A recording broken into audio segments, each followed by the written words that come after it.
Environment Tourism Center.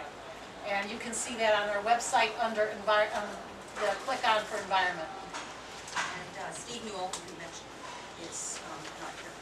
Okay, so what I would like to do is just, I just wanted to talk a little bit, just to give you an introduction. If you're not real familiar with what IPJI has done over the last number of years, IPJI, I'd like to say that, was it 2005 or early 2006, early 6, that David and Mindy started IPJI, and I won't go into how that happened, although if you read my book, you can find out all about how IPJI got started.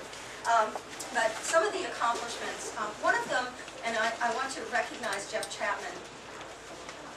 There he is. Here he is. IPJI, along with Dory Ingram, the Sierra Club, Mark Woodall, Rose Porter, Debbie Buckner, a number of people lobbied for, and of course Jeff was the strong soldier, and for House Bill 214, which protects the south end of Jekyll Island. And we have two people in this room. Frank and Marge, would you stand up?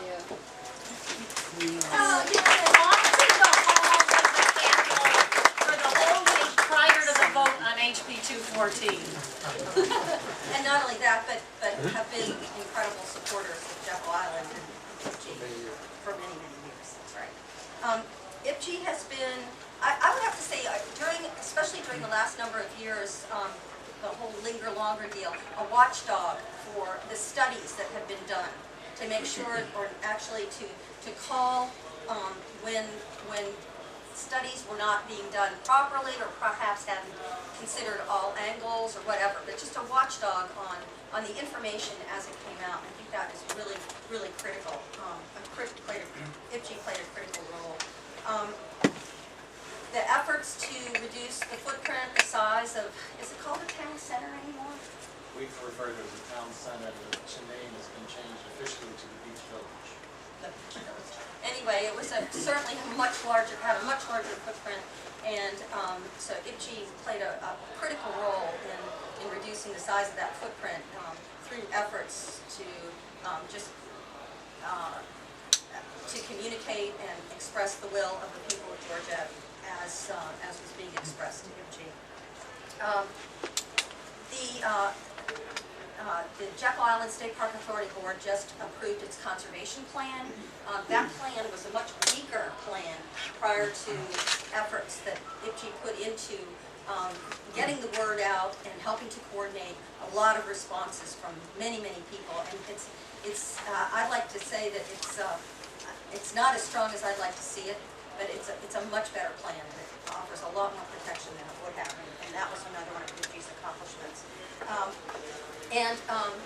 Recent efforts, and Mindy, you may want to speak to this, but the preservation of the beach deck and the pavilion. That's on my. That's on me. Okay.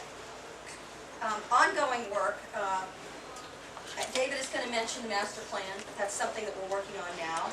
Master plan update.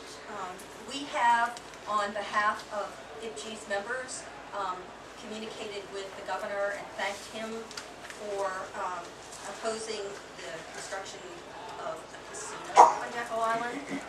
And along with that, Excuse me, can everybody hear okay? Yeah, I closed the door if you want. I'm in the back and I hear it. I'm in the middle and I can hear more out there than I hear you. Okay, well, you know what? We have. We'll use it. Right. Hello? Click it on. Oh, this? No, it's just on the mic itself. There's Just a click little on. lever at the door if you want to close it on the floor. Thank you. Yeah, is that better? Yeah. See if the mic works. Okay, we also we provide feedback in person and also through letters and other types of communication to the governor's office, his staff, and also to the General Assembly when it's appropriate for their matters that pertain to Jekyll Island State Park. And especially, well, lots of people that are here attend Jekyll Island State Park Authority meetings and are speaking continually on behalf of Jekyll Island State Park and the people of the state, visitors, and the people from other states as well who love Jekyll Island. And I would say primarily, IPJI is the voice of the citizens of the state and its membership, continually as a watchdog, to speak out, to coordinate things. It's just, and this is an ongoing thing, and it will continue. Let me just put in one thing here. Use the one. On the membership, we started out as a rather informal organization and only recently converted to the notion of having a formal membership. So we've asked people who've supported us over the years to join as members, and it's simply filling out a form and going on the membership list. And as of about a month ago, we topped the 1,000 number for formal members, which makes us one of the larger nonprofit organizations in the state, and we continue to get new members. And it's not so much that we're just dynamos and attracting people, as it is people love Jekyll Island, and they feel strongly about its protection and keeping its traditional character intact. And we've been the leading voice to try to accomplish those goals. Okay. All right, thank you, David. Okay, now I'm going to just move to the reports phase. This again part of the board meeting. It's kind of do a little bit of introductions, etc. But then we'll have a little bit of business, and I would like to call for the reports. And I'd like to know if we could have the report on the master plan and DNR's violation of the Again, we're going to be brief on this. We could talk for an hour on this upcoming master plan review. Let me just say first, for those of you that aren't familiar with the master plan and the master planning process, that the Jekyll Island State Park Master Plan is the island's governing document. It is the source of official policy for the Jekyll Island Authority. So its formulation and its main points are critically important to the direction that the island heads in. The master plan was last revised in 1996, and that revision, to our mind, had a number of problems that have gone unaddressed. And the upcoming official revision of the master plan, which will be getting underway soon, we hope will be addressing those concerns. And as I said, I'm not going to go into them now, but let me just say that the two main ones. One concerns the protection of 65% of Jekyll Island's natural area permanently. So we have the so-called 65-35 law that was passed back in 1971. The upcoming master plan's revision will have direct bearing on the maintenance of that law and making sure that it's chiseled in stone. And the second point that we will be looking at carefully in the master plan process will be the idea that Jekyll does have an ideal visitor carrying capacity. In other words, we can get to a certain point where development and redevelopment may compromise what Jekyll Island's all about for people. Visitors, residents, and so forth. And I think that people feel very strongly about the need to have a professionally done study that will establish what that ideal carrying capacity is. In terms of things like overnight visit, the number of people we can accommodate in hotels, the impact on the environment, traffic, water and sewer, other types of infrastructure issues, all of those things. Well, with the master plan coming up for review, we of course are very keen on trying to involve our membership in this process. And we've been assured by the Jekyll Island Authority Board that there will be ample opportunities for public involvement in the revision of the plan.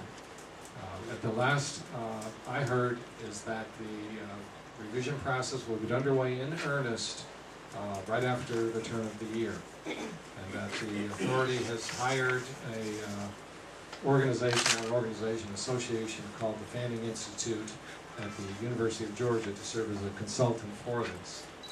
And they will be setting up what are called task forces that will be geared towards specific issues like the land area of Jekyll Island, which is obviously critical if you want to calculate how many acres are eligible for development. You need to know what the total pool of acreage is to begin with.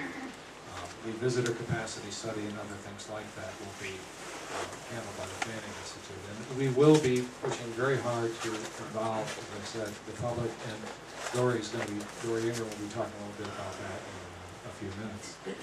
The other thing I wanted to mention was for board members, we reported several meetings back about the lawsuit that we're involved with against the Department of Natural Resources here in Georgia over the use of what are called letters of permission to authorize activity. This would be shoreline engineering activity, land alteration activity in areas that fall under the jurisdiction of Georgia's Shore Protection Act. And that jurisdiction is defined as the area between essentially where the ocean would be and the first tree 20 feet or taller. So that is the jurisdictional area, and if you were proposing to do any kind of project, private, commercial, whatever, you need to have a formally filed request for approval with the Shore Protection Committee. There are very stringent rules that govern this. There are not exceptions to those rules. You may have a small project, a medium project, a temporary project, a permanent project. They all require a permit. And the permit process, and this is very important, the permit process includes a public review and the option for public involvement and redress if the public feels that there are aspects of that act that are being violated by the granting of a specific permit. One example that comes to mind recently, Linger Longer Communities had a project that would span all the way from Blackbeard's Restaurant up to the Days Inn. Part of that project, as it turned out, was within the shore protection jurisdictional area. And it was that fact, and that there was a very likely possibility of a lawsuit being filed against them for that project. That was the key thing in leading to the scale down of that project. It was not the soft economy, because that didn't happen until afterwards. So this act is very important, and this lawsuit, which is right now for the update on it, really is kind of languishing. The state is following a tactic that's well known when environmental groups and other NGOs file some action against a state agency, which is they will first challenge your right to even bring that to a court, and then challenge your legal standing. And we've been going back and forth on that between the attorneys for the Center for Sustainable Coast and Mindy and I, who are co-plaintiffs in this, and the DNR's representative and Assistant Attorney General. And we're hoping for a ruling from the judge. The Attorney General's office has requested that the case be dismissed. Our attorneys have gone back and forth with them on why that should not happen, and we think we will get some kind of answer out of that soon. So those are the two updates that I have there. Okay, and now I'd like to call for the report on IPJI's outreach to conservation groups. I'm going to call it Mindy. Dupree Ingram. Would you call me Mindy? I know your name. Okay. It's dangerous to put a mic in my hand. Can you hear me? What we realized that the involvement of conservation and advocacy groups across Georgia were absolutely vital to the success of House Bill 214, and also in improving, as Babs noted, the conservation plan. And we wanted to reach out to those conservation groups and advocacy groups again to be sure that they're ready to respond when the master planning process gets started. So we decided what we wanted to do was to begin an initiative in which we approach the groups that we think would have an interest in this, study their mission, find the link between their mission and what is happening in Jekyll and what will be involved with the master planning process.